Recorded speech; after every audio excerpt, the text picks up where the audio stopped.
Kami lang tatlong mag-iina today kasi may pasok ang asawa ko.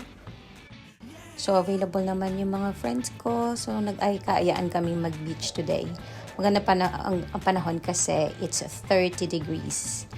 Masarap mag-drive dito sa UK, lalo na sa countryside kasi ang luwag ng daan. Except na lang talaga kung merong major accidents, pero most of the time, ganyan siya kaluwag. Ang sarap po umuwi ng probinsya pag ganyan. So, marami rin mga charging stations for full electric cars or hybrid. Tapos, mura lang din siya. Yung mga services dito, may mga usually charging stations. Ayan, nasa McDonald's kami. Let's have lunch. Pagdating namin, crowded yung place, pero masaya.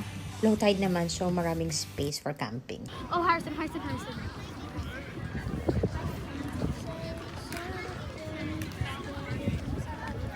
Wait, Harry, get up. We need to take all the sand out of this big hole. Naghahanapan pa kami ng mga friends ko, kaya yung mga bata naglaro muna sa sand. Kaya enjoy naman kasi malawak yung area. Tapos sobrang low tide. So may mga puddles. Safe sa mga toddlers and babies. Sobrang babaw ng tubig. Saka hindi masyadong malamig. Magandang panahon kasi it's 30 degrees here. Yan yung ang lawak ng shoreline niya. Kaya ang ganda. Sobrang nag-enjoy ang mga bata. And also, especially there with their friends.